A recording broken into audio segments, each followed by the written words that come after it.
दोस्तों, महाभारत की कथा में आज हम उस दर्दनाक प्रसंग की चर्चा करने जा रहे हैं जब युधिष्ठिर ने अपनी माता कुंती को भयंकर श्राप दिया।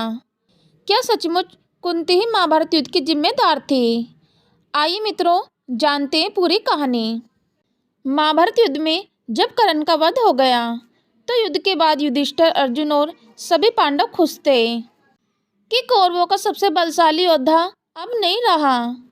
लेकिन जब यह समाचार माता कुंती तक पहुंचा कि कर्ण मारा गया है तो वे रोते रोते रणभूमि में पहुंची। वहां उन्होंने कर्ण का निर्जीव शरीर देखा और विलाप करते हुए बोली, पुत्र, आज मैंने अपना सब कुछ खो दिया। मैं तुझे दुनिया से छुपाती रही, लेकिन आज तुझे खोकर समझ आ गया कि मेरी सबसे बड़ी गलती यही थी कि मैंने तुझसे दूरी बनाई। इसी बीच युधिष्ठिर, अर्जुन और श्री कृष्ण भी वहां आ गए। अपनी माता को इस तरह रोते हुए देखकर युधिष्ठिर बोले, माता, आप इस सूत पुत्र के लिए इतना क्यों विलाप कर रही हैं? इस पर श्री कृष्ण बोले, बड़े भैया, इन्हें रोने दीजिए।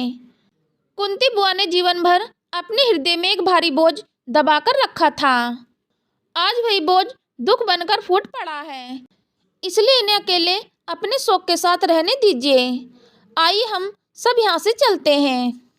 श्री कृष्ण की बात सुनकर युधिष्ठिर बोले, केशव, यह आप क्या कह रहे हैं? हम अपनी माता श्री को यूं रोते हुए छोड़कर कैसे जा सकते हैं? यह कहकर युधिष्ठिर अपनी माता के पास जाकर बैठ गए और बोले, माता श्री, आपने यह नहीं बताया कि आप इस सूतपुत्र कर्ण के शव को अपने आंसुओं से क्यों सम्मानित कर रही हैं? इस पर कुंती आंसू पोंछते हुए बोली, ठीक है पुत्र, मैंने अपने आंसू पोंछ लिए।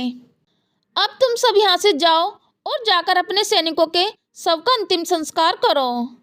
यह सुनकर अर्जुन बोले, माता श्री, आपने यह नहीं बताया कि आप इस सूतपुत्र के लिए इतना विलाप क्यों कर रही हैं?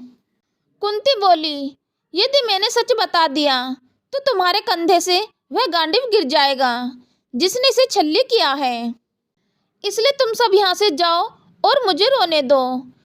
कुंती की यह बात सुनकर युधिष्ठिर श्री कृष्ण की ओर देखकर बोले, केशव, आप माता श्री को समझाइए कि यह शत्रु के शव पर रोकर हमारा अपमान ना करे।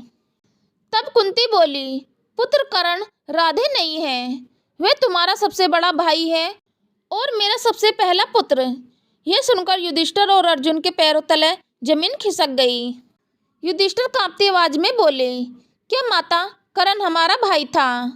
आपने हमसे इतनी बड़ी बात छुपाई? कुंती रोते हुए बोली, हाँ, मैंने यह बात छुपाई और इस सच को छुपाने की सजा मुझे भी मिली। जब जब कोई कर्ण को सूतपुत्र कहता था तब मेरा हृदय टुकड़े टुकड़े हो जाता था, परंतु मैं सच कहने का साहस कभी नहीं जुटा सकी। मैं विवस्ती पुत्र। यह सुनकर युधिष्ठिर व्याकुल होकर बोले, माता, आपके मौन ने इतना बड़ा युद्ध करवा दिया। इस युद्ध में लाखों सैनिक मारे गए। आपकी यह व्यवस्था भारतवर्ष के लिए बहुत महंगी पड़ी। मैं इस युद्ध का दोष आपको देता हूँ। आपके मौन ने हमें अपने ही बड़े भाई का हत्यारा बना दिया। इसलिए आज मैं इस रणभूमि को साक्षी मानकर हर नारी को यह श्राप देता हूँ कि आज से कोई भी स्त्री अपने मन में कोई बात नहीं छुपा पाएगी। इतना कहकर युधिष्ठिर, अर्जुन और श्री कृष्ण वहाँ से चले गए। दोस्तों, आपके लिए एक सवाल है, क्या आपको लगता है कि अगर माता कुंती ने समय रहते कर्ण की सच्चाई बता दी होती तो महाभारत जैसा युद्ध कभी ना होता? इस पर आपकी क्या राय है? आप जवाब कमेंट में ज़रूर बताएं। अगर आप चैनल पर नए हो तो चैनल को सब्सक्राइब करें और वीडियो को लाइक शेयर ज़रूर करें। तो चलो मित्रों, मिलते हैं फिर नेक्स्ट वीडियो में नए ज्ञान के साथ। हम लेते हैं आपसे विदा। धन्यवाद।